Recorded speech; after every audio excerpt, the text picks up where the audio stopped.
అంటే నేను ఒకటే చెప్తున్నా రేవంత్ రెడ్డి, మేము ఒక ఉద్యమ నాయకుడి బిడ్డలం, ఉద్యమ నాయకుడి సైనికులు. ఏనాటికైనా చెప్తున్నా రేవంత్ రెడ్డి, నీలాంటి చిల్లరగాళ్ల కేసులకు, నీ లత్కోరు పనులకు భయపడేటోడు ఎవడు లేడు. నువ్వు మా ఇంటికి కూడా వీకలేవు, అది కూడా చెప్తున్నాను. నువ్వేం చేసుకుంటావో చేసుకో, భయపడేటోడు లేడు. లీగల్ గానే కొట్లాడుతాం, అది కూడా చెప్తున్నాను. ఇప్పుడు నేను చెప్పిన ప్రతిదీ మీకు ఇస్తా, కాపీలు చూసుకోండి. రేపు ఏసీబీ అడిగితే వాళ్ళకదే ఇస్తా, పోలీసు వాళ్ళు అడిగితే వాళ్ళకదే ఇస్తా, కోర్టులో కూడా గివే ఇస్తా. బరాబర్ చెప్తున్నా, నేను తప్పు చేయలేదు కాబట్టి నాకు ఆత్మవిశ్వాసం ఎక్కువ, ఆత్మస్థైర్యం ఎక్కువ. ఏ తప్పు చేయకపోయినా కేసు పెడతా అంటే పెట్టుకో, తప్పకుండా ప్రజలు అన్ని కూడా అధ్యయనం చేస్తారు, అన్ని కూడా అర్థం చేసుకుంటారు. మరి వారందరి విజయంగా చెప్తూ నేను మా నరేందర్ రెడ్డి గారి పాత్రను తక్కువ చేయలేను. ఎందుకంటే ఆయన ఈ 37 రోజులుగా అనారోగ్య సమస్యలతో బాధపడుతూ కూడా ఏ ఒక్కరోజు కూడా తన గురించి తాను బాధపడలేదు. మేమెవ్వరం పోయి జైల్లో నరేందర్ రెడ్డి గారిని కలిసినా ఆయన మాకు చెప్పింది ఒకటే, అన్నా నేను బాగానే ఉన్నాను, మీరు ఆ రైతుల సంగతి చూడండి, వారికి బెయిల్ ఇప్పించండి, తక్షణమే వారిని కాపాడండి, వారిని తొందరగా విడుదల చేయండి, అవసరమైతే నాకు 10 రోజులు ఎక్కువైనా పర్లేదు కానీ వారిని మాత్రం తొందరగా విడిపించండి, వారి కుటుంబాలు బాధపడతా ఉన్నాయి అని చెప్పిన ధీరోదాత్తుడు మా పట్నం నరేందర్ రెడ్డి. ముందుగా వారిని మాట్లాడవలసిందిగా కోరుతా ఉన్నాను.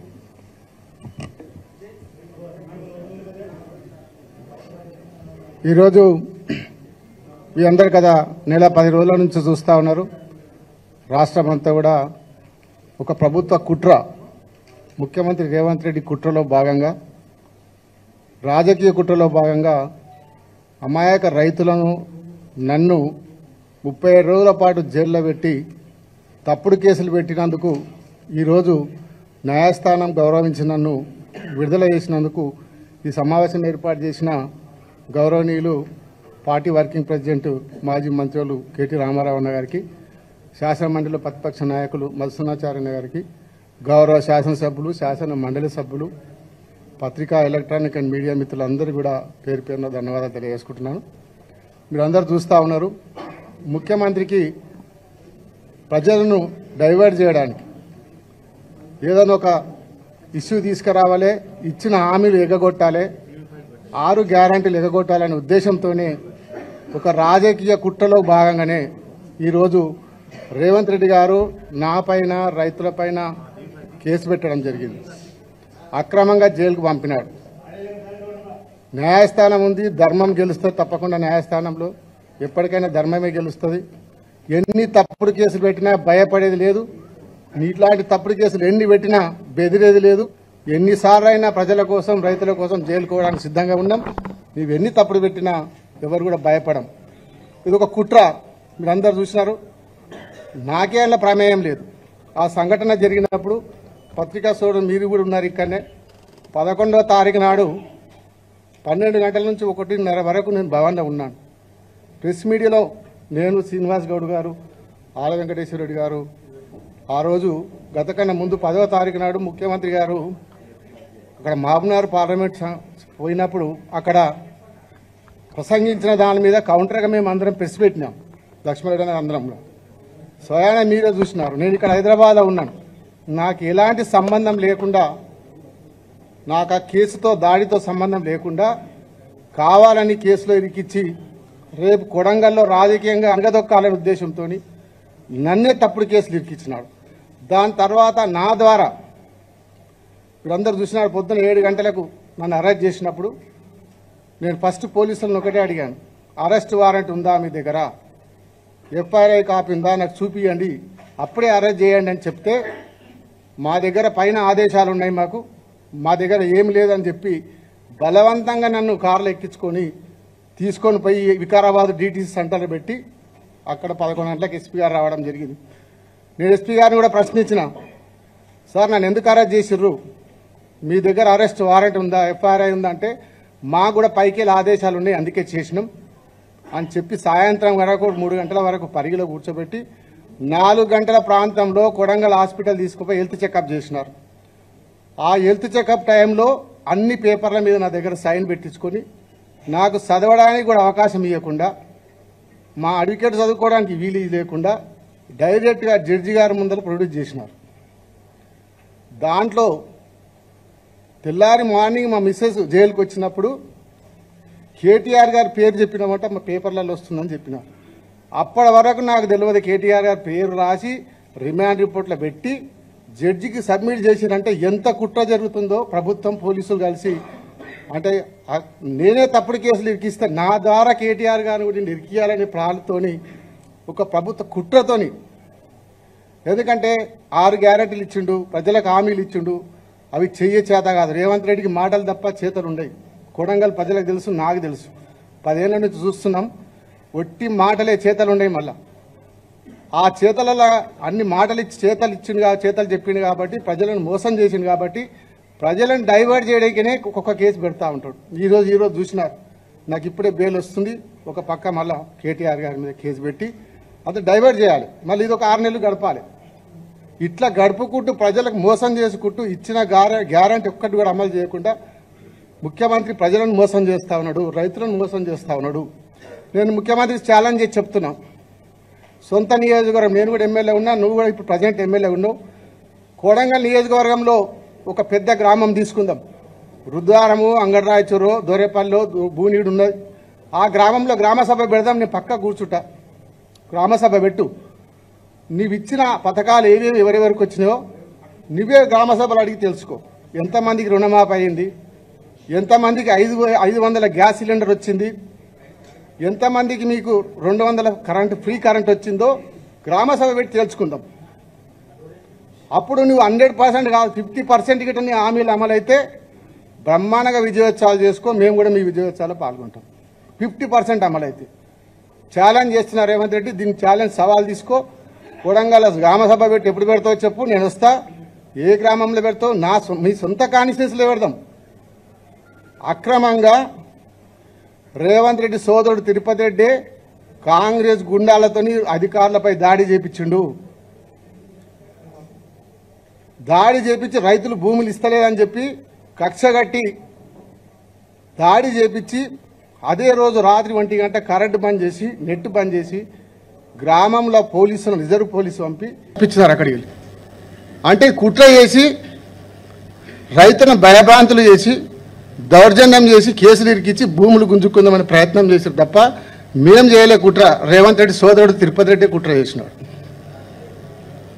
ఇలాంటి తప్పుడు కేసులకు ఎవరు భయపడం ఎన్ని కేసులు పెట్టినా జైలు అధికారులకు చెప్పినా సార్ రేవంత్ రెడ్డి ముఖ్యమంత్రి ఉన్న రోజు నుంచి ఎన్నిసార్లు వచ్చేది మాకు తెలియదు మేము మళ్ళీ ఎప్పుడు వచ్చేది చెప్పాము అని రైతు జైలు అధికారులకు కూడా చెప్పొచ్చు వచ్చేటప్పుడు కాబట్టి ఎన్ని కేసులు పెట్టినా భయపడం కొడంగల్ నుంచే రేవంత్ రెడ్డి పతనం స్టార్ట్ చేస్తా కాబట్టి కేసులకు ముందు తప్పుడు కేసులు బాన్ చేసి ప్రజల మీద దృష్టి పెట్టండి ప్రజలకు ఇచ్చిన హామీల మీద దృష్టి పెట్టండి 6 గ్యారెంటీలు అమలు చేసి చూపియండి నీ ముఖ్యమంత్రి చేతనైతే నీకు ఆ పని చేయండి కానీ ప్రతిపక్ష నాయకుల మీద కేసులు పెట్టడం కార్యకర్తల మీద కేసులు పెట్టడం సోషల్ మీడియా మీద కేసు పెట్టడం ఇదే పని తప్ప వేరే పని లేదు మీకు ఇప్పటికైనా బుద్ధి తెచ్చుకొని ప్రజల పాలన మీద దృష్టి పెట్టాలని తెలియజేసుకుంటున్నాను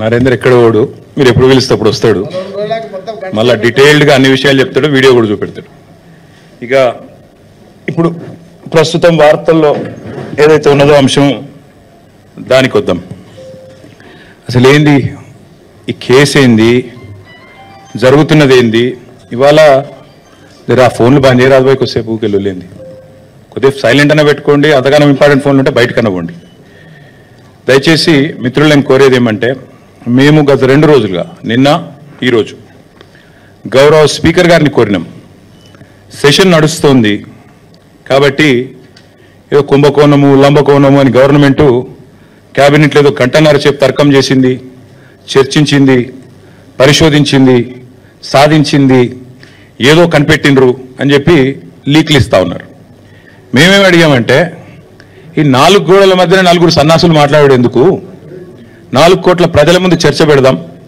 దూద్ కా దూద్ పానీ కా పానీ అవుతుంది ఊకే లొల్లేంది బొబ్బేందని అడిగినాం కానీ ప్రభుత్వం ఎంత భయపడుతుందంటే ఇక్కడ వాళ్ళకు కూడా తెలుసు విషయం ఇందులో ఏం లేదు చేసేది లత్కోరు పని కాబట్టి సాటుమాటుకు చేయాలి తప్ప ఓపెన్గా చేస్తే ఇజ్జత్ పోతుంది అందుకే తప్పించుకోలేక మింగలేక కక్కలేక ఓపెన్గా ఇలానే అసెంబ్లీలో కూడా అడిగినా పెట్టు దమ్ముంటే చర్చ పెట్టు అసెంబ్లీలోని స్పీకర్ గారిని అడిగినా చర్చకు రారు నిన్న రేవంత్ రెడ్డికి ఉత్తరం రాసిన ఏదో కేసు పీస్ అంటున్నావు కదా, పెట్టు చర్చ అసెంబ్లీలో దమ్ముందా అని అడిగిన, పత్తలేదు.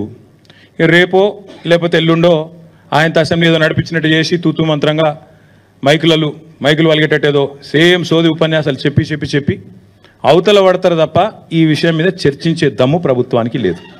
అసలు ఫార్ములా ఈ ఏంది, అసలు హైదరాబాద్ ఈ ప్రీ ఏంది, అసలు జరిగింది ఏంది.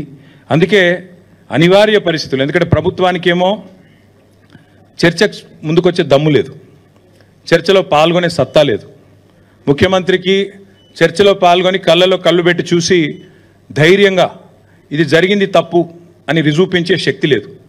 ఏదో కేసు పెట్టాలనే ఒక సాడిస్ట్ మెంటాలిటీ తప్ప ఇవాళ జరిగిందేందో కనీసం మీ ద్వారానన్నా ప్రజలకు చెప్పాలా. ముఖ్యంగా తెలంగాణ ప్రజలకు ఎవరైతే ఇవాళ మమ్మల్ని ఎవరైనా రోడ్డు మీద గుర్తుపడుతున్నారంటే దానికి కారణం తెలంగాణ ప్రజలు. ఎందుకంటే వారు ఓట్లేస్తే నేను ఇప్పటికీ 5 సార్లు ఎమ్మెల్యేగా గెలిచినవాడిని, ఉప ఎన్నికతో కూడా కలుపుకుంటే 5 ఎలక్షన్లు గెలిచినవాడిని. కాబట్టి తప్పకుండా వారికన్నా నిజాలు చెప్పాలా అన్న ఉద్దేశంతో ఈరోజు ఈ ప్రెస్ కాన్ఫరెన్సు మా సోదరుడు నరేందర్ రెడ్డి గారిని ఆహ్వానించడానికి, అదేవిధంగా మరి ఈ విషయంలో కూడా వాస్తవాలు ప్రజలకు చెప్పడానికే నేను ప్రత్యేకంగా ఈ ప్రెస్ కాన్ఫరెన్స్ నిర్వహిస్తాను.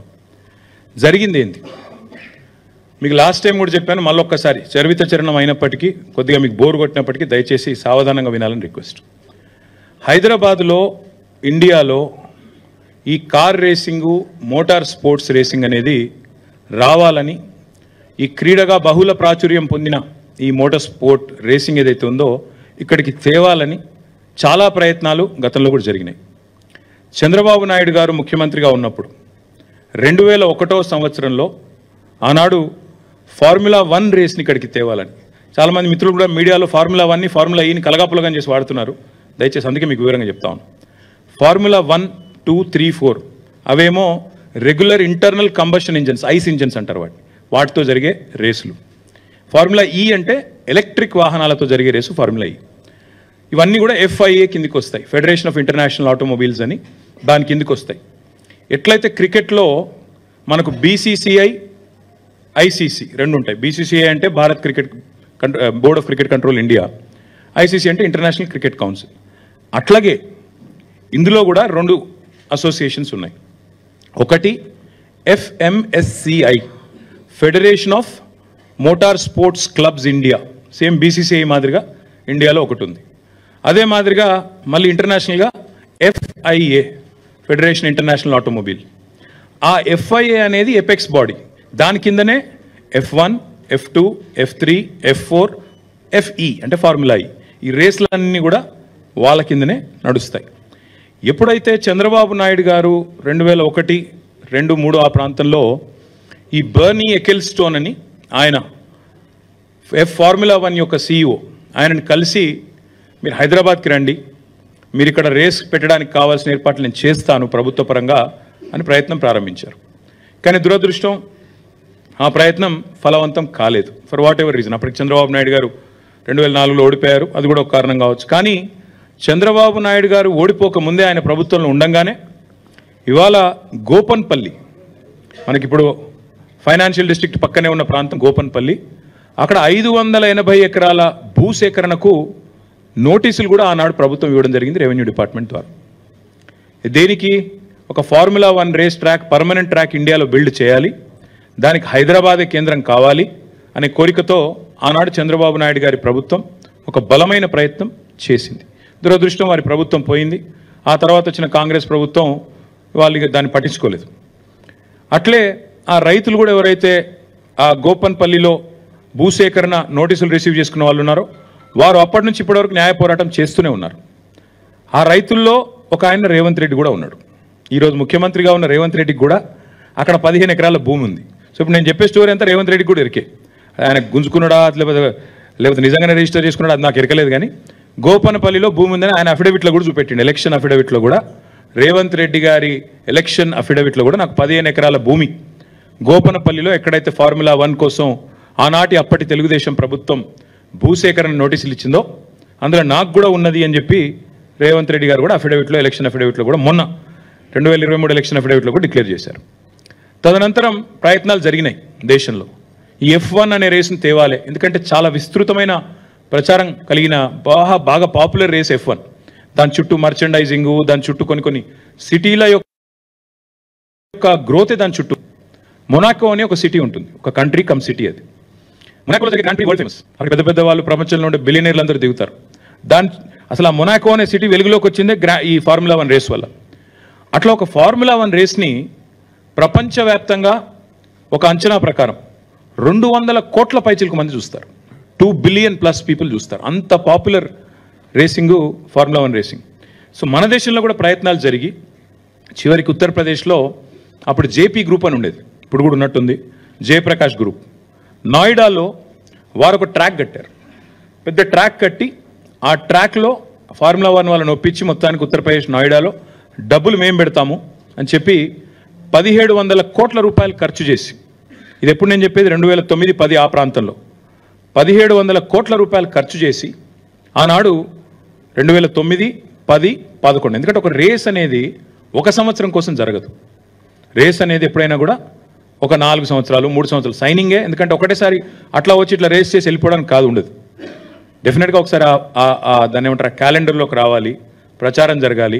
ఇప్పుడు నేను చెప్పాను అబుదాబి గ్రాండ్ ప్రీ ఉంటుంది, లాస్ వేగస్లో ఉంటుంది, తర్వాత సౌపాలోలో ఉంటుంది. ఇట్లా క్యాలెండర్ ఉంటుంది అనమాట. 12 నెలల్లో ప్రతి 2వ శనివారం ఏదో ఉంటుంది రేసు. అవన్నీ ముందే డిసైడ్ అయ్యి ఉంటాయి ఎక్కడెక్కడ రేస్ జరుగుతుంది అని చెప్తే మోటార్ స్పోర్ట్స్ ఎంతూజియాస్ అందరూ కూడా అయితే టీవీలో చూడడమో లేదా టికెట్లు కొనుక్కొని అక్కడ పోయి రేస్ చూడడమో ప్రత్యక్షంగా ఇవన్నీ జరుగుతూ ఉంటాయి.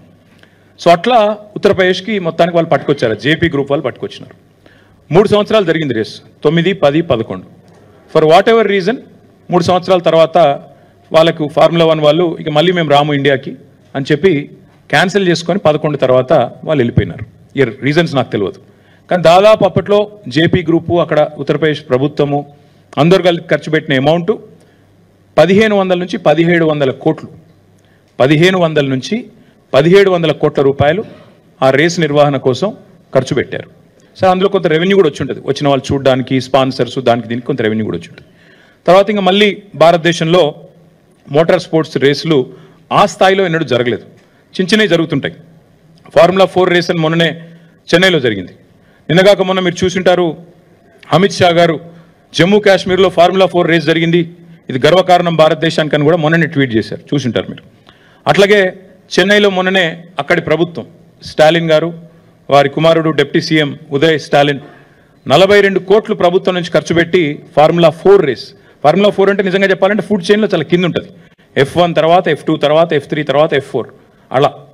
సో ఈ రకంగా ఈ రేసుల కోసం దేశవ్యాప్తంగా పోటీ ఎప్పటి నుంచో ఉంది. సో ఆ క్రమంలో గత 10, 11, 12 సంవత్సరాలుగా ఒక కొత్త ట్రెండ్ స్టార్ట్ అయింది. ఈరోజు మనం 2024 సంవత్సరంలో ఉన్నాం, ఇంకా 4 రోజులు అయితే 2025లో ఉంటాం. గత 2013-14 నుంచి ఎప్పుడైతే ఐస్ ఇంజన్ పోయి, ఐస్ అంటే ఇంటర్నల్ కంబషన్ ఇంజన్, డీజిల్ పెట్రోల్తో నడిచే ఇంజన్లు, అది పోయి ఎలక్ట్రిక్ వాహనాలు రావడం స్టార్ట్ అయిందో, ఎలక్ట్రిక్ వెహికల్స్ రావడం స్టార్ట్ అయిందో, అప్పటి నుంచి రేసింగ్లో కూడా ఎలక్ట్రిక్ వెహికల్స్ని తీసుకురావాలనే ఒక కొత్త కాన్సెప్ట్తోని ఈ ఫార్ములా ఈ అంటే ఎలక్ట్రిక్, ఆ రేసింగ్ స్టార్ట్ అయింది. ఆ రేసింగ్ స్టార్ట్ అయిన తర్వాత దానికి కూడా విస్తృతమైన ప్రచారం వచ్చింది, దానికి కూడా విపరీతమైన ప్రచారం, విపరీతమైన అట్రాక్షన్ వచ్చింది. సో ఈ క్రమంలో మన గవర్నమెంట్ తెలంగాణలో ఇక్కడ టీఆర్ఎస్ గవర్నమెంట్, బీఆర్ఎస్ గవర్నమెంట్ ఏర్పడిన తర్వాత 2014లో మేము చాలా ఆలోచన చేసినాం, ఏ సెక్టర్స్లో మనం పెట్టుబడులు ఆహ్వానించవచ్చు, ఏ రంగాల్లో మనం విస్తృతంగా తెలంగాణ ప్రయోజనాలను కాపాడవచ్చు. ఆ ఉద్దేశంతో 14 థ్రస్ట్ ఏరియాస్ అంటారు, 14 కీలక రంగాలను ఐడెంటిఫై చేసి మా ఇండస్ట్రియల్ పాలసీలో, ఆనాటి టీఆర్ఎస్ గవర్నమెంట్ ఇండస్ట్రియల్ పాలసీలో 14 రంగాలను ఐడెంటిఫై చేశాం. అందులో ఒకటి ఆటోమొబైల్ రంగం, అందులో ఒకటి రెన్యూవబుల్ ఎనర్జీ. ఆటోమొబైల్ రంగం, అదేవిధంగా రెన్యూవబుల్ ఎనర్జీ రంగం, ఈ రెండిటి కలయికనే ఎలక్ట్రిక్ వెహికల్స్. అందుకే ఏమనుకున్నామంటే ముందుగా ఎలక్ట్రిక్ వెహికల్ పాలసీ తీసుకొని రావాలి, భవిష్యత్ అంతా కూడా ఎలక్ట్రిక్ వాహనాలది అవుతుంది. ప్రజలు ఈ కాలుష్యంతో సతమతం అవుతూ ఉన్నారు, ముఖ్యంగా ఈ వెహిక్యులర్ పొల్యూషన్ ఏదైతే ఉందో మనం చూస్తూ ఉంటాం. ఎప్పుడైనా బండి మీద పోతుంటే ముంగట బస్సు గుప్పమని ముఖం మీద పొగొడితే ముఖం అంతా మసైపోతుంది. కాబట్టి భవిష్యత్ అంతా ఎలక్ట్రిక్ వాహనాలదే, ఎలక్ట్రిక్ బస్సులు కానీ ఎలక్ట్రిక్ కార్లు కానీ బహుళ ప్రాచుర్యం పొందుతాయి. ఇవి భవిష్యత్తులో ఫార్ములా 1 ఉండకపోవచ్చు, ఉంటే గింటే మళ్ళీ ఫార్ములా ఈ రేసే ఉంటుందని చెప్పి మనం ఈ క్రమంలో, అంటే మళ్ళీ ఒక ఎగ్జాంపుల్ చెప్తా ఉన్నా, అది కూడా చంద్రబాబు నాయుడు గారు చెప్తా ఉన్నా. చంద్రబాబు నాయుడు గారు ముఖ్యమంత్రిగా ఉన్నప్పుడు 2001లో జినోమ్ వ్యాలీ అని ఒకటి పెట్టారు షామీర్పేట దగ్గర, తుర్కపల్లి దగ్గర పెడితే ఈరోజు ఆ జినోమ్ వ్యాలీ నుంచి ప్రపంచవ్యాప్తంగా మనకి వ్యాక్సిన్ల ఉత్పత్తికి అదొక కేంద్రమైంది, ఒక హబ్ అయింది. అంటే మొక్క ఒకరు నాటొచ్చు, విత్తనం ఒకరు పెట్టొచ్చు, కానీ దాని ఫలాలు అల్టిమేట్గా భవిష్యత్ తరాలకు అందుతాయి. అట్లా ముందు చూపుతో కొన్ని కార్యక్రమాలు ప్రభుత్వాలు చేయాలి, చేస్తాయి. బుద్ధున్న ప్రభుత్వం అంటే చేస్తుంది. మేము కూడా ఏమనుకున్నామంటే తెలంగాణలో కేసీఆర్ గారి నాయకత్వంలో ఆటోమొబైల్ మరియు ఈ రెన్యూవబుల్ ఎనర్జీ ఎలక్ట్రిక్ వెహికల్స్ దీనికి తెలంగాణ భారతదేశంలోనే కేంద్రంగా ఉండాలి అనే ఎజెండాతో ప్రయత్నాలు ప్రారంభించినాం. ప్రారంభించే క్రమంలో స్టడీ చేశాం. చెన్నైలో ఒక ఆటోమొబైల్ కేంద్రం ఉంది, అక్కడ చాలా కంపెనీలు, ఫోర్డ్ లాంటి కంపెనీలు మ్యానుఫ్యాక్చరింగ్ పెట్టాయి. అట్లాగే పూణేలో కొన్ని ఆటోమొబైల్ పార్ట్స్ తయారు చేసే కంపెనీలంతా కూడా అక్కడ ఉన్నాయి. మరి మనం ఏం చేయొచ్చు అని ఆలోచించినప్పుడు మనకు సముద్ర తీరం లేదు, ఈకోసిస్టమ్ లేదు, మరి ఏం చేయాలి అని ఆలోచించి ఎలక్ట్రిక్ వాహనాలను బలంగా ప్రోత్సహిద్దాం, వాటికి సంబంధించిన మొత్తం ఈకోసిస్టమ్ అంతా ఇక్కడే డెవలప్ చేద్దామన్న ఎజెండాతో ఆ క్రమంలో హైదరాబాద్కి ప్రాచుర్యం రావడానికి హైదరాబాద్ని ప్రపంచ పటంలో ఎలక్ట్రిక్ వెహికల్ ఎంతూజియాస్ట్ దృష్టిలో పెట్టడానికే ఫార్ములా ఈ రేస్ వాళ్ళని అప్రోచ్ అయిన తర్వాత జరిగింది ఏంటి అంటే మీకు ఒకసారి సీక్వెన్స్ చెప్తాను నేను. మనము వాళ్ళతోన అప్రోచ్ అయ్యి ఒక మొట్టమొదటి అగ్రిమెంట్ ఎప్పుడు సైన్ చేశామంటే 25 అక్టోబర్ 2022. ఇది వరుసగా 4 సీజన్స్ కోసం సైన్ చేశాం. ఇదేదో రేసు కోసమో రేస్ నుండి వచ్చే గ్లామర్ కోసమో చేసింది కాదు. రేస్ చుట్టూ ఒక తెలంగాణ మొబిలిటీ వ్యాలీ అనేది ఏర్పాటు చేయాలి, జినోమ్ వ్యాలీ మాదిరిగా. అందులో ఇన్నోవేషన్ జరగాలి, రీసెర్చ్ జరగాలి, మ్యానుఫ్యాక్చరింగ్కి తెలంగాణ హబ్ కావాలి. ఎలక్ట్రిక్ వాహనాలకు భారతదేశంలో అడ్డా ఎక్కడుంది అంటే తెలంగాణ ఉంది అని ప్రపంచం మాట్లాడుకోవాలి. ఇది మా ఎజెండా. దానికోసమే ఇదంతా కూడా చేసినాం. చేసి మేము ఫార్ములా ఈ వాళ్ళతో సంప్రదించి వాళ్ళు రామన్నారు. ముందు మాకు ఇండియాలో ఫార్ములా 1 గతంలో చేదు అనుభవం ఉంది కాబట్టి మేము రాము, ఇండియాలో ఇన్ఫ్రాస్ట్రక్చర్ ఆ స్థాయిలో ఉందా అన్నారు. వారిని ఒప్పించడానికి చాలా ప్రయత్నాలు చేయాల్సి వచ్చింది. వారిని ఒప్పించడానికి, వారిని కలవడానికి చాలా తంటాలు పడి మొత్తానికి ఒప్పించినాం. సియోల్ లాంటి నగరాలతో పోటీపడి సాధించి హైదరాబాద్కి, అంటే ఇది భారతదేశం యొక్క ఈవెంట్, ఇది ఒక హైదరాబాద్ ఈవెంటో తెలంగాణ ఈవెంటో కాదు. Formula E was coming to India and incidentally we were able to get that to our state and our city Hyderabad. 25/10/2022 రోజు మనం మొట్టమొదటిసారి వారితో ఒక అగ్రిమెంట్లోకి ఎంటర్ అయ్యాం. Between municipal administration department from government of Telangana and వాళ్ళ వైపు నుంచి ఫార్ములా ఈ వాళ్ళు, అదేవిధంగా ఒక ప్రమోటర్. ఎందుకంటే ఈ రేస్ జరపాలి అన్నప్పుడు కొంత ఖర్చు అవుతుంది. ఖర్చు అవుతున్నప్పుడు ప్రైవేటు వ్యక్తుల్ని భాగస్వాములు చేసి వాళ్ళకు కూడా అడ్వర్టైజింగ్ రైట్స్ ఇచ్చి, ఎందుకంటే 50 కోట్ల మంది చూసే రేసు ఫార్ములా ఈ కాబట్టి వారికి కూడా ప్రాచుర్యం కలిగే విధంగా, వారికి కూడా లాభం కలిగే విధంగా అడ్వర్టైజింగ్లో చేయాలని చెప్పి అట్లా ప్లాన్ చేసి మొత్తానికి ఏఎస్ జెన్ అనే ఒక కంపెనీ, గ్రీన్ కో అనే కంపెనీ ఉంటుంది, దాని సబ్సిడరీ, వాళ్ళతోన మనం అగ్రిమెంట్ చేసుకున్నాం. మొత్తం అన్ని క్లియర్గా రాసుకున్నాం. అగ్రిమెంట్లో ఏం హేరాఫేరీ లేదు, ఏం నాకు అగ్రిమెంట్ కాపీ కూడా ఉంది, ఇంత ఉంది, అది అందులో అన్నీ ఉన్నాయి. ఒకవేళ గొడవ అయితే ఎడుకోవాలి, ఏ కోర్టుకోవాలి, ఏ ఆర్బిట్రేటర్ కోవాలి, అవన్నీ కూడా అలా రాసుకున్నాం. రాసుకొని ఇది 22 అక్టోబర్లో మనకు ఒప్పందం అయింది. 23 జనవరిలో 23 ఫిబ్రవరి 10 అప్పుడు రేస్ కూడా బ్రహ్మాండంగా కండక్ట్ చేశాం. ఒక రేస్ అంటే కేవలం ఆ ఒక్కరోజు కోసం జరిగిన రేస్ కాదు, దాని చుట్టూ ఆ వారం అంతా కూడా మొబిలిటీ వీక్ అని సెలబ్రేట్ చేశాం. అందులో ఇన్వెస్ట్మెంట్లు అనౌన్స్ చేశాం. హ్యుండై 1400 కోట్లు, అమర్ రాజా బ్యాటరీస్ 9500 కోట్లు, ఇంకా చాలా ఇప్పుడు నాకు గుర్తులేవు కానీ చాలా ఎలక్ట్రిక్ కంపెనీలు వచ్చినాయి. ఆనంద్ మహీంద్రా గారు వచ్చారు. Mahindra racing was a part of it. Anand Mahindra గారు కూడా చాలా గర్వంగా, చాలా గొప్పగా ట్వీట్ చేసినారు, అసలు అద్భుతమైన రేసు మనం ఇక్కడ జరగడం అనేది మనందరికీ ఆనందదాయకం అని. చాలామంది పెద్దలు కూడా వచ్చినారు. ఇది కేంద్ర మంత్రి కిషన్ రెడ్డి గారు రేస్కి వచ్చి ఆయన మాట్లాడిన మాట మన ఒక స్థానిక తెలుగు ఛానల్తో పూర్తిగా కేంద్ర ప్రభుత్వ సహకారంతో ఈ రేస్ జరుగుతోంది అని కొంత క్రెడిట్ కొట్టేసే ప్రయత్నం కూడా చేశారు. ఏ పాత్ర లేదు, మను లేదు, కానీ కొంత క్రెడిట్ కొట్టేసే ప్రయత్నం కూడా చేశారు. అనురాగ్ ఠాకూర్ గారు ఆయన వచ్చినాడు. ఆయన కూడా వచ్చి ప్రైజులు కూడా ఇచ్చారు. ఆయన ఇది అనురాగ్ ఠాకూర్ గారు, అప్పుడు ఆయన కేంద్ర క్రీడల శాఖ మంత్రి. ఇక ఆనంద్ మహీంద్రా గారు, ఇప్పుడే నేను చెప్పాను, Mahindra racing was a part of it. Mahindra group Anand Mahindra గారు చైర్మన్ అండ్ CEO, వారు కూడా వచ్చారు. వారి రేసింగ్ టీం కూడా పాల్గొన్నది. వారితో పాటు ఇంకా చాలామంది ప్రముఖ నటులు, చాలామంది పెద్ద పెద్ద వాళ్ళు, పాపులర్ పర్సన్స్ చాలామంది వచ్చారు. సచిన్ తెందుల్కర్ గారు, అదేవిధంగా వారితో పాటు చాలామంది స్పోర్టింగ్ లెజెండ్స్ కూడా వారితో పాటు బాంబే నుంచి ఇతర ప్రాంతాల నుంచి వచ్చారు. అదేవిధంగా ఇక ప్రపంచవ్యాప్తంగా వీళ్ళంతా పాపులర్ డ్రైవర్స్, చాలా చాలా సూపర్ స్టార్లు. ఇప్పుడు మనకు అర్థం కాదు ఈ స్పోర్ట్, కానీ అర్థమైన వాళ్ళకి తెలుస్తుంది. ఇప్పుడు మనకి ఇక్కడ రామ్ చరణ్లు, షారుఖ్ ఖాన్లు ఎట్లనో అక్కడ వాళ్ళకు కూడా ఆ స్పోర్ట్ తెలిసిన వాళ్ళకి, ఆ క్రీడ తెలిసిన వాళ్ళకి వీళ్ళందరూ సూపర్ స్టార్లు. అదేవిధంగా చాలామంది యాక్టర్లు, రాజకీయ దిగ్గజాలు, మన ఇంకా చంద్రబాబు నాయుడు గారి డాటర్ ఇన్ లా బ్రాహ్మణి గారు, ఇంకా చాలామంది హైదరాబాద్లోని హూ ఇస్ హూ అందరూ కూడా అటెండ్ అయ్యారు ఈ ఈవెంట్ మొత్తం కూడా ఫిబ్రవరి 23లో. అయితే ఈ రేసును ప్రమోట్ చేయడానికి మేము ఏ ఎఫర్ట్ కూడా వదిలిపెట్టలేదు. ఇది బాంబేలో గేట్వే ఆఫ్ ఇండియా కాడ ఆ రేస్ కార్ను డిస్ప్లే చేస్తూ దీనికి పబ్లిసిటీ ఇవ్వడానికి, బాంబే నుంచి కూడా విజిటర్స్ని అట్రాక్ట్ చేయడానికి అక్కడ పెడితే మహారాష్ట్ర ముఖ్యమంత్రి ఏక్నాథ్ షిండే, అప్పుడు కేంద్ర ఉపరితల రవాణా శాఖ మంత్రి నితిన్ గడ్కరీ గారు, వారందరూ కూడా వచ్చి ఈ రేస్ మా దగ్గర పెట్టాలి బాంబేలా, మీరు ఎట్లా కొట్టుకుపోయినరు అని ఆ రోజు వాళ్ళతో మైక్లనే లొల్లి కూడా పెట్టుకున్నారు. నెక్స్ట్ ఇయర్ మా దగ్గర పెట్టాలని చెప్పి కూడా అడిగారు. దాని తర్వాత ఢిల్లీలో హర్దీప్ సింగ్ పూరి గారు, క్రికెటర్స్ శిఖర్ ధావన్ గారు, యజువేంద్ర చాహల్ గారు, ఇంకా చాలామంది ఎంపీలు వచ్చారు, ఇతర రాష్ట్రాల మంత్రులు వచ్చినారు. ఇదంతా కూడా జరిగిన తర్వాత మనకు రేసు ఫిబ్రవరి 2023లో రేస్ జరిగింది. రేస్ జరిగిన తర్వాత దీనివల్ల అసలు హైదరాబాద్కి ఏం లాభమైంది? ఎందుకంటే అడుగుతారు కదా సహజంగా. ఆ రోజు మొదటి రేస్కి ప్రభుత్వం వైపు నుంచి మనం పెట్టిన ఖర్చు మొత్తం హెచ్ఎండిఏ పెట్టింది. ఎందుకంటే హెచ్ఎండిఏ యాక్ట్లో చాలా స్పష్టంగా ఉంది.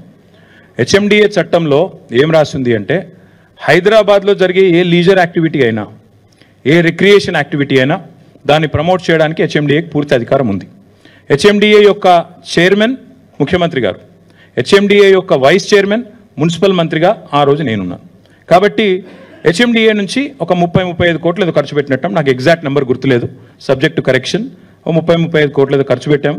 ఆ ప్రమోటర్ ఎవరైతే ఉండేనో, స్పాన్సర్ గ్రీన్కో, ఆయన దాదాపు 100-110 కోట్లు ఆయన ఖర్చు పెట్టారు. ఏం లాభం వచ్చింది మరి హైదరాబాద్కి అని చెప్పి మాకు ఫిబ్రవరిలో రేస్ అయిన తర్వాత, మాకు నిజానికి మేము చేయలేదు ఈ స్టడీ, కొత్త సిటీలో రేస్ అయిన తర్వాత ఏం జరిగిందని చెప్పి నెల్సన్ అనే ఒక సంస్థ వాళ్ళు అధ్యయనం చేశారు. అధ్యయనం చేసి వాళ్ళు ఇచ్చిన రిపోర్ట్, ఇంత పెద్ద రిపోర్ట్ ఉంది, మీరు అందరికీ కూడా కాపీస్ ఇస్తాను, దయచేసి చూడండి. ఇది నా కవిత్వం కాదు, నెల్సన్ అనే సంస్థ ఇంటర్నేషనల్ ఏజెన్సీ ఇది. ఇదేదో హైదరాబాద్లో అమీర్పేటలోనో లేకపోతే ఢిల్లీలో సిపిలోనో ఉండేది కాదు. ఇది నిజంగా కూడా ఒక రెప్యూటెడ్ ఇంటర్నేషనల్ ఏజెన్సీ.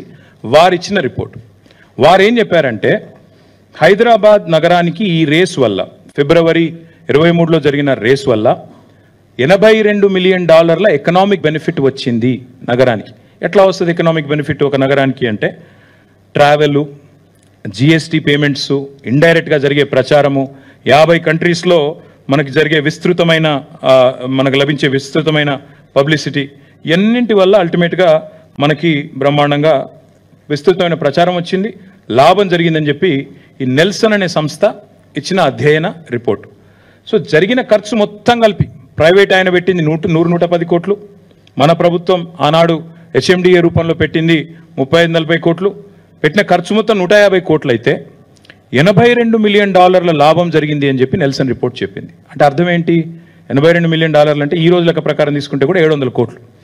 పెట్టింది 150 కోట్లు అయితే ప్రైవేట్ వాళ్ళు, గవర్నమెంట్ కలిపి వచ్చింది దాదాపు 550 కోట్లు. ఇంకా అదనంగా ఎకనామిక్ బెనిఫిట్ వచ్చింది, హైదరాబాద్కి పేరు వచ్చింది అనేది వాస్తవం. అయితే ఇక్కడ ఏం జరిగింది అంటే, హైదరాబాద్ పేరు వచ్చింది కానీ ఆ ప్రమోటర్ ఆయన గ్రీన్కో అంటే ఆయన, నాకు పైసలు రాలేదు, ఎందుకంటే హైదరాబాద్ పేరు వచ్చింది, మీ సిటీకి పేరు వచ్చింది, మీ గవర్నమెంట్కి పేరు వచ్చింది, కానీ నాకు పడతలు కాలేదు, ఇక్కడ నేను 110 కోట్లు ఖర్చు పెట్టినా అనుకున్నంత రాలేదు, కాబట్టి నేను వెనకకు పోతున్నా, నేను నెక్స్ట్ ఇయర్ నేను చేయలేను, మీరు ఎవరినైనా వేరే వాళ్ళను చూసుకోండి స్పాన్సరు అని చెప్పి వారు చెప్పినారు. చెప్పిన తర్వాత ఏమైంది, మేము ఇక 2023 was a busy year for us. ఎందుకంటే ఒకవైపు ఎలక్షన్లు, ఇంకోవైపు ఎలక్షన్ రన్అప్లో చేయాల్సిన చాలా కార్యక్రమాలు ఇవన్నీ ఉంటాయి కదా. సో ఆ క్రమంలో మేమున్నాం. జూన్ మాసం కల్లా అప్పుడు ఇంకా ప్రమోటర్ బ్యాక్అవుట్ అయింది. నాకు ఒక్క నిమిషం మీకు క్లియర్గా చెప్తాను.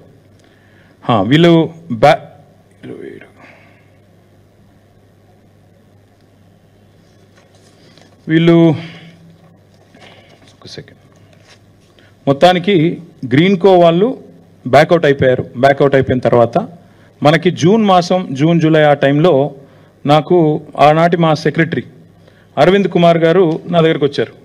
వచ్చి సార్ మరి నెక్స్ట్ ఇయర్ రేస్, ఎందుకంటే 4 సంవత్సరాలకు మనం సైన్ చేసాం అగ్రిమెంట్, మనం గవర్నమెంట్తో వాళ్ళ అగ్రిమెంట్ 4 సంవత్సరాలకు ఉంది.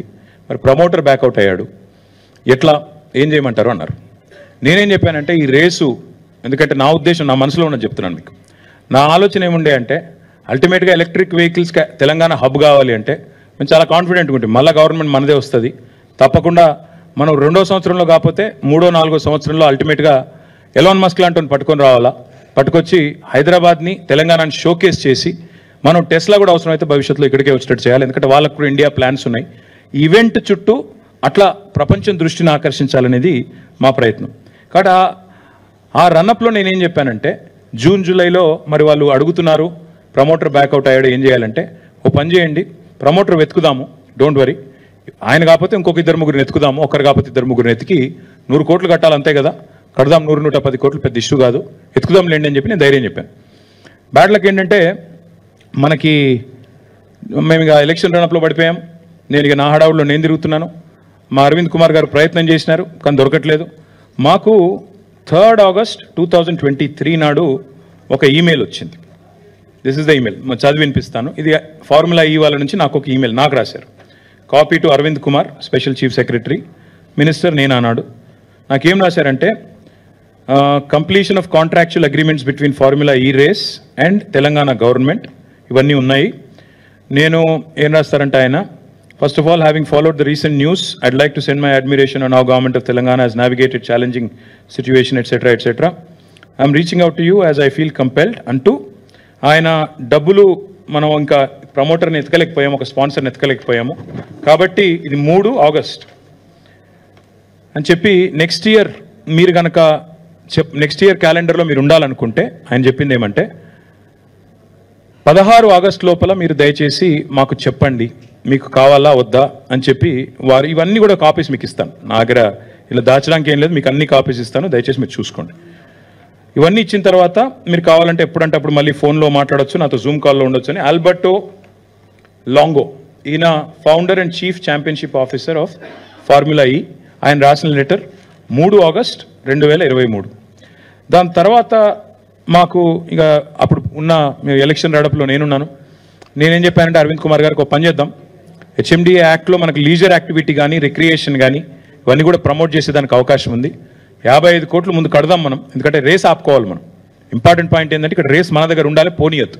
ప్రమోటర్ని ఎత్తుకుదాం, ఏముంది మళ్ళీ గవర్నమెంట్లోకి వస్తాం మనం. దయచేసి మనం తర్వాత నవంబర్ 29 తర్వాత మన అధికారంలోకి వచ్చిన తర్వాత ఎవరో ఒకరు నేను పట్టుకుంటాను బ్రదర్, మీరు వరి కాకండి. అమర్ రాజా లాంటి వాళ్ళు ఇంకోరు ఎవరో 20-25 కోట్లు పెట్టమంటే వాళ్ళకి పెద్ద ఇష్యూ కాదు, పెడతారు అని చెప్పినాక ఓకే అని చెప్పేసి అరవింద్ కుమార్ గారు 2 దఫాలుగా 2 ఇన్స్టాల్మెంట్స్లో, ఎగ్జాక్ట్ డేట్స్ కూడా నేను మీకు చెప్తాను, వాళ్ళకి డబ్బులు పంపించడం జరిగింది. ఎప్పుడు అంటే ఒకటేమో 5 అక్టోబర్ 1 25% కట్టారు. తర్వాత అక్టోబర్ 11, 2023. మొత్తం కలిపి నాకేమైందంటే అప్పుడు నేను నా హడావుడిలో తిరుగుతున్నాను కాబట్టి వారు మాకు అది పంపించిన తర్వాత ఫైల్ పంపించారు. నాకు మినిస్టర్గా 27 సెప్టెంబర్ నాడు ఫైల్ వచ్చింది, ఏది 55 కోట్లు కట్టాలి అనేది. నేను ఓకే అని సైన్ చేసినాను. సైన్ చేసిన తర్వాత కట్టింది మేము అక్టోబర్ 5 ఒకసారి, అక్టోబర్ 11 రెండోసారి, అంటే 2 ఇన్స్టాల్మెంట్లు కట్టాం. కట్టిన తర్వాత వాళ్ళు డిక్లేర్ చేశారు ఎప్పుడు, అక్టోబర్ 19. మేము అక్టోబర్ 5, 11 కట్టిన తర్వాత అక్టోబర్ 19 నాడు హైదరాబాద్ను క్యాలెండర్లో ఇంక్లూడ్ చేస్తూ నెక్స్ట్ సీజన్కి వాళ్ళు స్టేట్మెంట్ ఇచ్చారు. అంటే ఆ డబ్బులు కట్టడం వల్లనే రేసు మనకు మిగిలింది, లేకపోతే రేసు పోయేది, క్యాన్సిల్ అయ్యేది, మనం అబాస్ పాలయ్యేవాళ్ళం. అయితే ఇట్లాంటివి జరుగుతూ ఉంటాయి. ఇది ప్రపంచంలో ఇది మొదటిసారి కాదు, ఇదేం చివరిసారి కూడా కాబోదు. కానీ ప్రభుత్వాలు ఎట్లా దాన్ని హ్యాండిల్ చేస్తాయనే దాన్ని బట్టి వ్యవహారం ఉంటుంది. మాంట్రియాల్ అనే ఒక నగరం ఉంటుంది. మాంట్రియాల్ నగరంలో అక్కడ కూడా ఇదే జరిగింది. అక్కడ ఒక ఎలక్షన్ జరిగి ఒక మేయర్ ఓడిపోయి ఇంకో మేయర్ గెలిచిండు. గెలిచిన తర్వాత ఏమైంది, ఇట్లనే సేమ్ సిచ్యువేషన్ హైదరాబాద్లో ఎట్లయిందో అట్లే. ఏం జరిగింది అక్కడ అంటే మాంట్రియాల్లో ఇట్లే కాంట్రాక్ట్ ఉండే, అగ్రిమెంట్ ఉండే. ఆ కొత్త మేయర్ వచ్చిండు, ఇదేంది నాన్ సెన్స్ అని చెప్పేసి క్యాన్సిల్ చేసిండు. క్యాన్సిల్ చేసినాక వాళ్ళు కోర్టుకు పోయినారు, ఫార్ములా ఈ వాళ్ళు. కోర్టుకు పోయినాక ఫార్ములా ఈ సూస్ మాంట్రియాల్ సిటీ.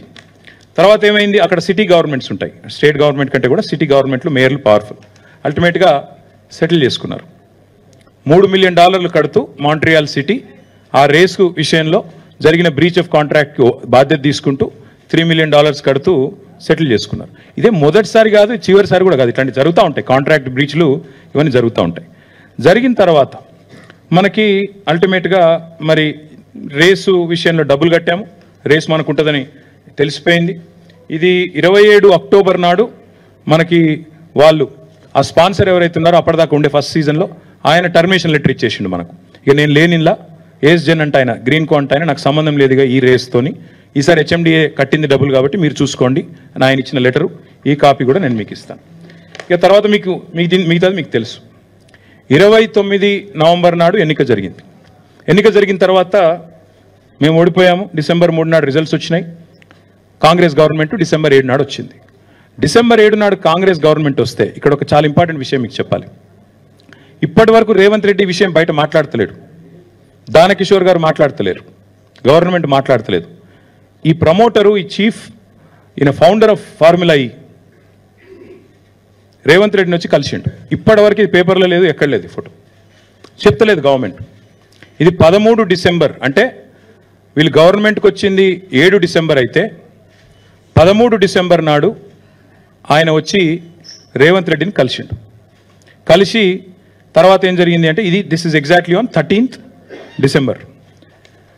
రేవంత్ రెడ్డి గారు చాలా పాజిటివ్గా స్పందించారంట, అది నాకు తెలియదు, స్పందించారంట. స్పందించి నా తర్వాత కరెక్ట్గా 13 నాడు రేవంత్ రెడ్డిని కలిశారు. ఇక్కడ నుంచి ఇంపార్టెంట్ ఈవెంట్ స్టార్ట్.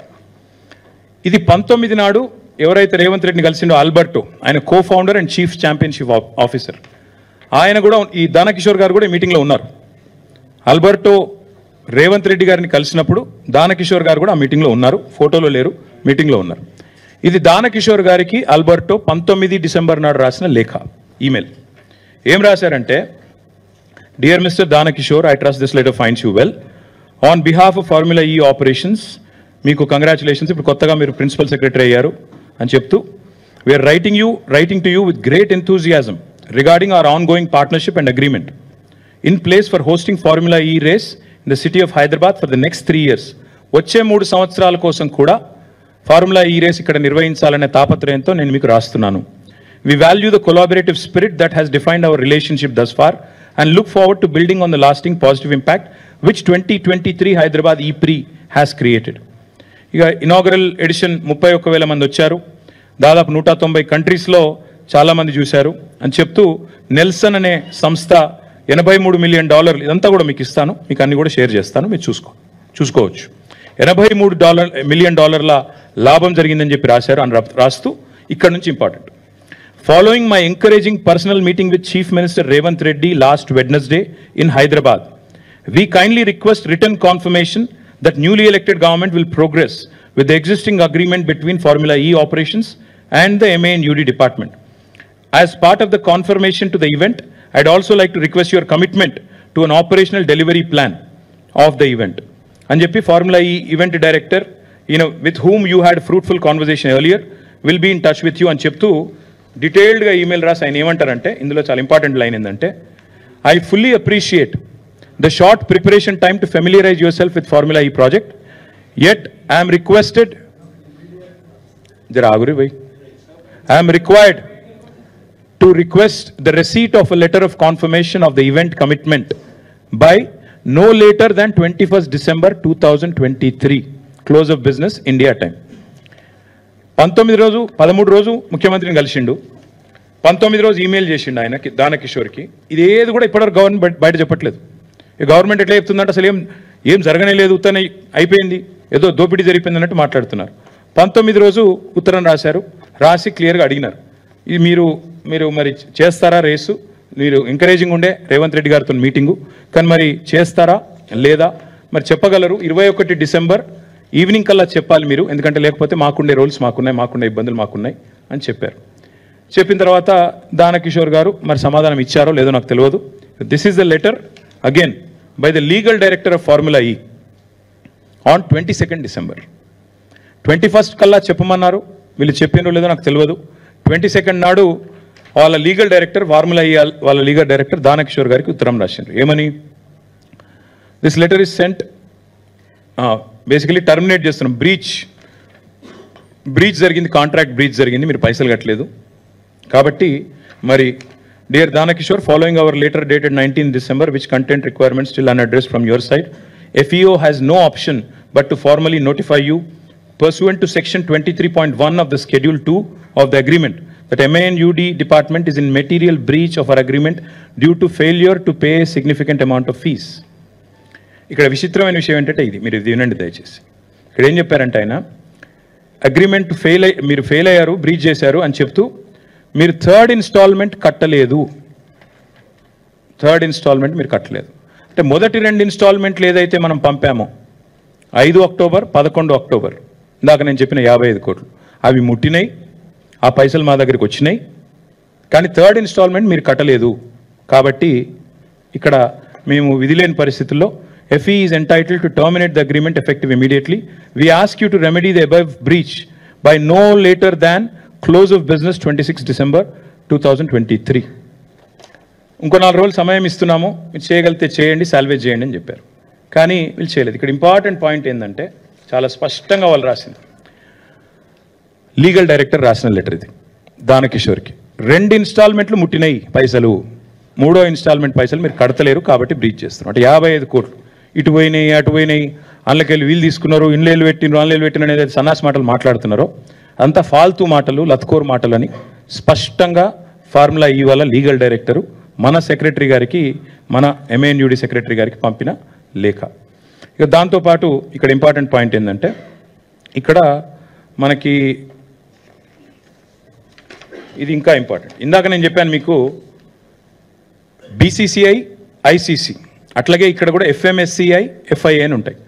వీళ్ళకి డబ్బులు కట్టడంతో పాటు ICCకి BCCI కూడా ఏదైనా ఈవెంట్ అప్పుడు ఎట్లయితే ఇప్పుడు IPL వాళ్ళు కూడా BCCIకి డబ్బులు కట్టాలి, అట్లాగే ఫార్ములా ఈ రేస్ ఇక్కడ అవుతున్నప్పుడు మనం కూడా వీళ్ళు కూడా వాళ్ళకి డబ్బులు కట్టాలి, FMSCIకి FIAకి డబ్బులు కట్టాలి, కొంత లైసెన్స్ అగ్రిమెంట్ అని ఉంటుంది. దానికి ఒక 74 లక్షల రూపాయలు కట్టారు. కట్టిన తర్వాత విచిత్రం ఏంటంటే ఎప్పుడైతే రేస్ క్యాన్సిల్ అయిపోయిందో, ఇది మీరు చూడాలి, ఇది ఎప్పుడైతే రేస్ క్యాన్సిల్ అయిపోయిన తర్వాత FIA వాళ్ళు అంటే ఫెడరేషన్ ఆఫ్ ఇంటర్నేషనల్ ఆటోమొబైల్ వాళ్ళు ఆ డబ్బులు FMSCIకి పంపించేసారు. రేస్ క్యాన్సిల్ అయింది, ఈ పైసలు మాకు అవసరం లేదు అని చెప్పి 74 లక్షల రూపాయలు లేకపోతే ఏదో మొత్తం అమౌంట్ కరెక్ట్లీ నాట్ నోన్ పంపించిగో ఆ ఈమెయిల్ ఇది FIA నుంచి FMSCIకి పైసలు పంపించేసారు వాపస్. Federation of motor sports club in ఇండియాకు పైసలు కూడా వాపస్ ఇచ్చారు.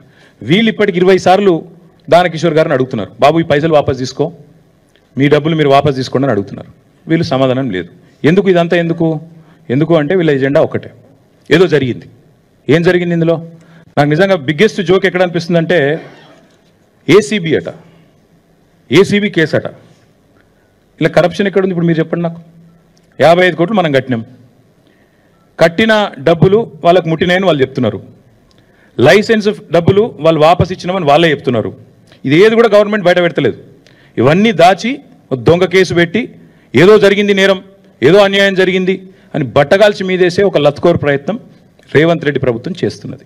ఇది మా వాళ్ళకు తెలవాలి, ముఖ్యంగా మా తెలంగాణ ప్రజలు ఎవరైతే సోదరులు ఎవరైతే మమ్మల్ని గెలిపించినరో, ఎవరైతే ఇవాళ మమ్మల్ని ప్రధాన ప్రతిపక్షంగా కూర్చోబెట్టినరో వాళ్ళకి తెలవాలి. See let me ask you guys should know this. This is a straightforward equation. HMDA account Indian overseas బ్యాంక్లో ఉంది, అందులోకి వెళ్ళి డైరెక్ట్గా డబ్బులు ట్రాన్స్ఫర్ అయినాయి, తబాదలు అయినాయి. ఇండియన్ ఓవర్సీస్ బ్యాంక్ అనేది నేషనలైజ్డ్ బ్యాంక్, అదేం ప్రైవేట్ బ్యాంక్ కాదు, చిన్న చిత్క బ్యాంక్ కాదు. వాళ్ళు ఏది చేసినా వాళ్ళు 100 ట్రాన్స్ఫర్లు చేస్తారు. RBI ఇంకో BI అన్ని BIల పర్మిషన్లు తీసుకునే చేస్తారు. డబ్బులు HMDA, మాకు HMDA యాక్ట్ ఎంపవర్స్ అస్. మున్సిపల్ అడ్మినిస్ట్రేషన్ డిపార్ట్మెంట్తో అగ్రిమెంట్ ఉండింది, డబ్బులు పంపాము, డబ్బులు ముట్టినాయని అక్కడ ఆయన చెప్తున్నాడు. తర్వాత లైసెన్స్ ఫీజు కూడా వాళ్ళు క్యాన్సిల్ అయినాక వాళ్ళు వాపస్, ఇప్పుడు ఎవరి వల్ల క్యాన్సిల్ అయిందో కనబడుతూనే ఉంది మీకు. వీళ్ళు చేతగాంతనం వల్ల వీళ్ళకి స్పోర్ట్ అర్థం కాదు, వీళ్ళకి కాన్సెప్ట్ తెలియదు కాబట్టి వీళ్ళ తెలివి తక్కువతనం వల్ల రేస్ పోయిన తర్వాత ఇవాళ నిజంగా చెప్పాలంటే ఎవరైనా కేసు ఎవరి మీద పెట్టాలండి? రేవంత్ రెడ్డి గారి మీద కేసు పెట్టాలి. ఎందుకు? ఒక ఇంత అద్భుతమైన రేస్ను హైదరాబాద్ కాకుండా చేసి, ఇండియాకు కాకుండా చేసి, ఇండియాను ప్రపంచవ్యాప్తంగా బదనాం చేసినందుకు, ఇజ్జత్ తీసినందుకు ఆయన మీద కేసు పెట్టాలి. నేను ఊరికే అంటలేను, మీరు చూడండి. ఇగో this is report, international report again. దీని క్యాన్సిలేషన్ వల్ల ప్రపంచవ్యాప్తంగా మనకు సిగ్గు, it is a shameful thing. ఇండియాకి జరిగే నష్టం ఇది. మోటార్ స్పోర్టింగ్లో మళ్ళీ ఎవడు నమ్మడు వీళ్ళను, ఇట్స్ అన్ ఇండెలిబుల్ మార్క్, ఇది మంచిది కాదు వీళ్ళకి అని చెప్పి రేసర్లు, రేస్ డ్రైవర్లు వాళ్ళందరూ మాట్లాడిన మాట. నేను అనేదల్లా నాకు అర్థం కాదు. ఇంకొక మాట కూడా చెప్పాలి చివరిగా, చాలా ఇంపార్టెంట్ ఇది. సరే కేసు వీళ్ళేదో పెట్టిరియాలి, ఎఫ్ఐఆర్ పెట్టిండ్రు. ఫార్ములా ఈ వాళ్ళు కూడా ఏం చేసినారు తెలుసా, ఇక వాళ్ళు కూడా కేసు వేసినారు. ఎందుకంటే ఒరిజినల్ అగ్రిమెంట్లో ఏముంది, ఏం డిస్ప్యూట్ వచ్చినా ఆర్బిట్రేషన్ కోవాలని ఉంది. అందుకే వాళ్ళు ఏం చేసిండ్రు, వీళ్ళు ఇంటర్నేషనల్ చేంబర్ ఆఫ్ కామర్స్ అక్కడ వాళ్ళు ఆల్రెడీ ఆర్బిట్రేషన్ కూడా ఫార్ములా ఈకి ఎంఎన్యూడి డిపార్ట్మెంట్ మధ్యన జరుగుతున్న ఈ తగాదా తెలుసండి. ఎట్లా అయితే మాంట్రియాల్కి సంబంధించి ఇందాక నేను చెప్పాను మీకు, మాంట్రియాల్ ఇది మీరు చూడండి, మాంట్రియాల్లో కూడా ఇట్లే రేస్ క్యాన్సిల్ అయింది. క్యాన్సిల్ అయినాక మరి ఫార్ములా ఈ వాళ్ళు వాళ్ళతో లిటిగేషన్ పోయినరు. ఆఖరికి $3 million లిటిగేషన్ సెటిల్ అయింది. అట్లాగే సెటిల్ చేయాలన్న ఉద్దేశంతో హరీష్ సాల్వే అనే ఒక ప్రముఖ లాయర్ ఉంటారు, ఆ లాయర్ని పెట్టుకొని వీళ్ళు లండన్ నుంచి వీళ్ళు ఈ ఆర్బిట్రేషన్ ప్రొసీడింగ్స్ కూడా వీళ్ళు స్టార్ట్ చేశారు. ఇది ఏది చెప్తలేదు ప్రభుత్వం. ఫార్ములా ఈ వాళ్ళు వీళ్ళ మీద కేసు పెట్టింది చెప్తలేరు, పైసలు అడుగుతుందో చెప్తలేరు, ఎందుకు రేసు పోయిందో చెప్తలేరు, ఆ పైసలు నిక్షేపంగా ఉన్నాయి, మొదటి 2 ఇన్స్టాల్మెంట్లు అక్కడనే వాళ్ళ దగ్గర ముట్టినాయి అని వాళ్ళు పంపిన రిసీట్లు చూపెడతలేరు, 3వ ఇన్స్టాల్మెంట్ మీరు కట్టలేదు కాబట్టి రేస్ క్యాన్సిల్ అవుతుందని చెప్తలేరు. ఆఖరికి FMSCI దగ్గర వచ్చిన పైసలు, వాపసు వచ్చిన పైసలు అవి తీసుకుంటందుకు కూడా వీళ్ళు ముందుకు వస్తలేరు. This is the fact of the matter. ఇందులో ఇప్పుడు కరప్షన్ ఎక్కడుంది, కాకరకాయ ఎక్కడుంది, కేసు ఎక్కడిది, మన్నెక్కడిది నాకైతే అర్థమవుతలేదు. ఇక మీకేమైనా అర్థమైతే నాకు తెలియదు. కానీ ఇలా ACB అట, ACB అంటే ఏంటంటే యాంటీ కరప్షన్ బ్యూరో. కరప్షన్ లేనప్పుడు ACB ఎడికి వస్తుంది? ఏం కేసు ఇది? అసలు మెడకాయ మీద తలకాయ నోడు పెడతాడా ఈ కేసు?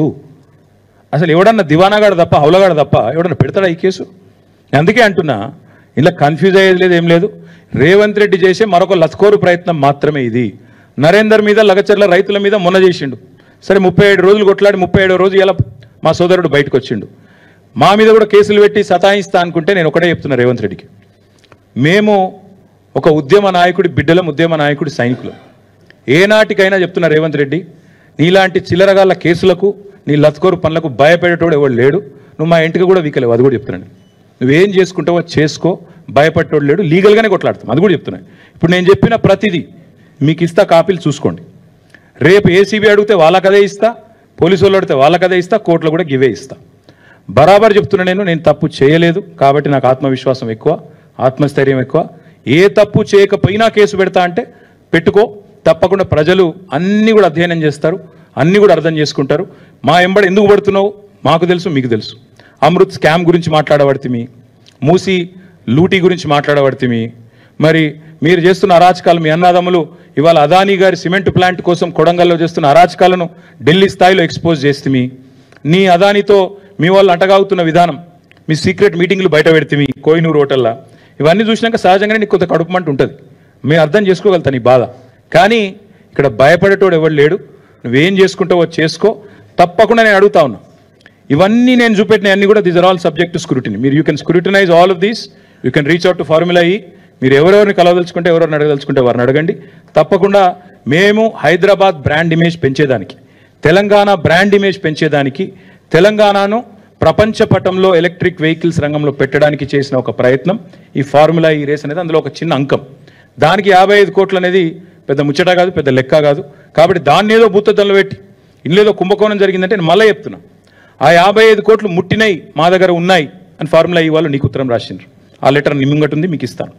అందులో లైసెన్స్ ఫీజు కూడా వాపస్ పంపి తీసుకో, నువ్వు వాపస్ 74 లక్షలు 75 లక్షలు అని చెప్పి FMSCI వాళ్ళు నీ గవర్నమెంట్ని అడుగుతా ఉన్నారు, నీ సెక్రటరీని అడుగుతున్నారు, అది కూడా మీరు చెప్తలేరు. అన్నిటికీ మించి ఆల్రెడీ ఫార్ములా ఈ వాళ్ళు మీతో ఆర్బిట్రేషన్ సూట్ కొట్లాడుతున్నారు, అది కూడా నువ్వు చెప్తలేవు. ఇవాళ నా మీద కేసు పెడితే నువ్వు ఫార్ములా ఈ మీద కూడా పెట్టాల్సి వస్తుంది. ఎందుకంటే నేను అనుచిత లబ్ధి చేకూర్చినాను నువ్వు అంటున్నావు. అనుచిత లబ్ధి చేకూరిస్తే ఆల్రెడీ ఆర్బిట్రేషన్ వాళ్ళు నీ మీద వేసిండ్రు. మరి ఫార్ములా ఈతో నువ్వు కేసేస్తే, వాళ్ళ మీద కూడా కేసేస్తే ప్రపంచవ్యాప్తంగా తెలంగాణ ప్రభుత్వం ఇజ్జత్ పోదా? ఇంత ఫ్రివలస్ కేసు, ఎంత హౌలా అయినా, ఎంత హౌలా ప్రభుత్వం ఇది అని చెప్పి తెలంగాణ ప్రభుత్వం లాఫింగ్ స్టాక్ కాదా ప్రపంచవ్యాప్తంగా? Will this not bring international shame to India? అసలు వీళ్ళకు మోటార్ స్పోర్ట్స్ అంటేనే తెలియదు, మూర్ఖులు, రాజకీయ పరిజ్ఞానం లేని వాళ్ళు అని అనుకోరా? ప్రపంచంలో నవ్వుకోరా? కాబట్టి రేవంత్ రెడ్డి గారికి నేను కోరేది, కేసు పెట్టదలుచుకుంటే పెట్టుకో, కానీ ప్రపంచవ్యాప్తంగా తెలంగాణ పరువు తీయకు.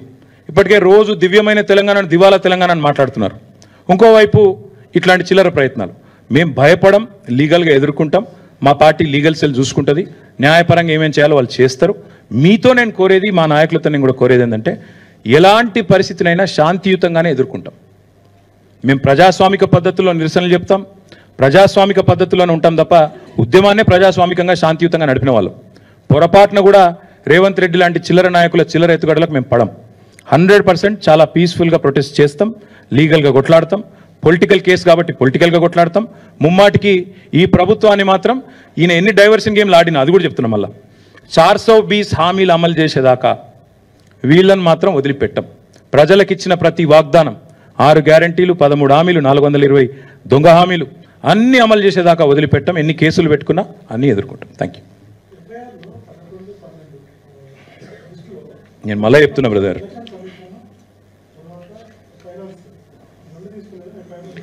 బ్రదర్, ఎఫ్ఐఆర్ సంగతి లీగల్గా చూసుకుంటాం. నేను నీ కేసు గురించి చెప్పిన, అసలు ఏసీబీ కేసు పెట్టే అర్హత లేదని నేను అంటున్నా. కరప్షనే లేకపోతే యాంటీ కరప్షన్ ఎక్కడదా? ఎఫ్ఐఆర్ ఎక్కడిది? ఖచ్చితంగా ఏం చేయాలో లీగల్గా చూసుకుంటాం. ఇక ఎఫ్ఐఆర్లో తుపాతులు, నేను లాయర్ కాదు. నేను అదే చెప్తున్నా బ్రదర్. ఈ లీకు వీరులు, ఒకప్పుడు గ్రీకు వీరుడు అని పాట ఉండేది, అట్లా ఇప్పుడు రేవంత్ రెడ్డి అంటే ఆయన లీకు వీరుడు. సీదా అసెంబ్లీలో మాట్లాడదాం రారాబాయ్ అంటే రాడు. ఒక మంత్రికి దమ్ము లేదు, దద్దమ్మలంతా మాట్లాడమని రేపు ఉండగా అసెంబ్లీ పెట్టమను. ఇప్పుడు నేను చెప్పింది తప్పు అయితే రేపు అసెంబ్లీలో చర్చ పెట్టమను. అంతపాటి సిపాయిలు అయితే నిజంగానే నేను చెప్పింది తప్పు అయితే రేపు అసెంబ్లీ ఉంది కదా పెట్టమను, అసెంబ్లీలో చర్చ పెట్టమను. వీళ్ళందరికీ ఇప్పుడు నేను వాస్తవాలు చూపెడతాను, వాళ్ళ వాస్తవాలు ఏందో వాళ్ళు చెప్పండి. ఇప్పుడు ఆడ 4 గోడల మధ్యలో మాట్లాడు ఎందుకండి? 4 కోట్ల మంది ప్రజల ముందు మాట్లాడదాం. ఏం స్కామ్, మన స్కామ్ మాట్లాడదాం. బ్రదర్ నేను మళ్ళీ చెప్తున్నా, మనం సగం కట్టినాం వాళ్ళకు 55 కోట్లు ఏదో కట్టినాం, 55 ఎంతనో కట్టినాం. నాకు సరిగ్గా 5 లేదు, సంవత్సరం కింద ముచ్చట. ఇక లాస్ట్ 1 ఇయర్ అంతా కొట్లాటనే కదా, మీరే చూస్తారు కదా. సరిగ్గా పేపర్లు అన్నీ ఉన్నాయి కదా, పేపర్లు అన్నీ ఉన్నాయి, కాగితాలు అన్నీ ఉన్నాయి, పైసలు ఎన్ని పోయినాయి, ఎన్ని ఆడ ముట్టినాయి, లెక్కపత్రం ఒక్కొక్క అనా పైసతో సహా ఉంటుంది. ఎట్లా పోతుంది? మిగతాది ఇంకా కట్టాలి అన్నారు. 50% కట్టిరు, 50% కట్టాలి అన్నారు. ఆ లెక్క ప్రకారం మేబీ అనదర్ 50-55 crores ఉండొచ్చు.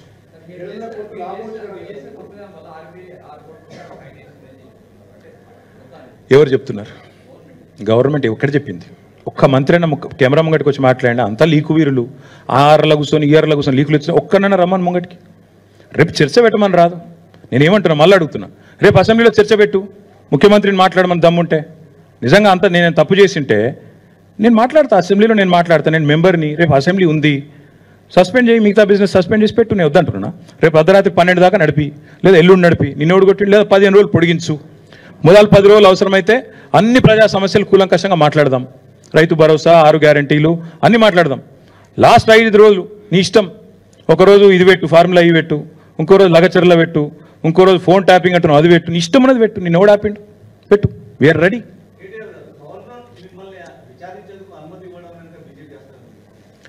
బ్రదర్ నేను ఒకటి మాత్రం పక్కా చెప్తున్నా, ఇందులో మరి ఆయనకి ఏం చెప్పినరో నాకు తెలియదు. ఆయన కూడా ఇట్లా ఏమైనా గోల్మాల్ చేయొచ్చు. ఇప్పుడు ఇవన్నీ ఈ డాక్యుమెంట్లు పబ్లిక్ డొమైన్లో లేవు. ఇవన్నీ గవర్నర్ గారికి ఇచ్చింటే మేబీ ఆయన కూడా పునరాలోచిస్తున్నారేమో, నాకు తెలియదు. ఇప్పుడు నేను లేనిది నేను అనకూడదు. గవర్నర్ గారిని అనవసరంగా నేను ఆయనకు ఉద్దేశాలు ఆపాదించడం కరెక్ట్ కాదు. ఆయనకు కూడా దొంగ మాటలు చెప్పి ఒప్పించిరేమో. ఇప్పుడు వారిద్దరి మధ్యన జరిగిన ఉత్తర ప్రత్యుత్తరాలు, గవర్నర్కు గవర్నమెంట్కు జరిగిన ఉత్తర ప్రత్యుత్తరాలు నాకు తెలియనప్పుడు నేను అనవసరంగా గవర్నర్ గారికి మోటివ్స్ నేను పెట్టడం మంచిది కాదు. కానీ ఒకటి మాత్రం పక్కా, ఇవన్నీ కూడా ప్రభుత్వం దాస్తా వచ్చింది ఈరోజు దాకా. ఫార్ములా ఈతో జరిగిన ఉత్తర ప్రత్యుత్తరాలు, పైసలు ముట్టిన రిసీట్లు, ఇవన్నీ కూడా నేరం జరిగిపోయింది, దొంగతనం జరిగింది అనేది డ్రామా ఆడుతుండ్రో ఇలా నేను బయట పెట్టినా. ఇప్పుడు నేను చెప్పింది తప్పైతే let chief minister hold discussion tomorrow in assembly. Brother ఇవాళ ఎఫ్ఐఆర్ అయిందట, ఒక నిమిషం, ఎఫ్ఐఆర్ అయిందట. ఇప్పుడు నేను గింత చెప్పినాక కూడా మెడకాయ మీద తలకాయ ఉన్నాడైతే గింత చెప్పినాక లెంపలేసుకున్నారే తప్పు జరిగింది అని చెప్పి సపడే కూకోవాలి. ఇక నేను బుద్ధి తక్కువని, నేను ఎవరినైతే వాడిని అరెస్ట్ చేస్తా, ఎల్ఎన్టీ CFOని కూడా అరెస్ట్ చేస్తా, ఆయన కేవలం ఒక మాట అన్నాడు కాబట్టి నాకు నచ్చలేదు కాబట్టి నేను అరెస్ట్ చేస్తా అనే మూర్ఖులతో ఏం మాట్లాడతాం? నేను ఒకటే చెప్తున్నా బ్రదర్, లీగల్గా నేనే తప్పు చేయలేదు, నాకు గుండె ధైర్యం ఉంది, నేనే తప్పు చేయలేదు. ఇప్పుడు మళ్ళీ దాని కాయిదాలు నేను చూపెడుతున్నా. కరప్షన్ లేదు, కాకరకాయ లేదని చెప్తున్నా. ఇది ఏసీబీ అనేది అసలు వాళ్ళకి అర్హత కూడా లేదు ఇందులో ఉండడానికి. Anti corruption bureau has no right to be a part of this investigation because there is no corruption. If there is no corruption, where is anti-corruption bureau? That's my question. So therefore, all I'm saying is, we'll face it legally. Whatever it is, we'll face it legally and politically. Thank you. It's all I'm over there.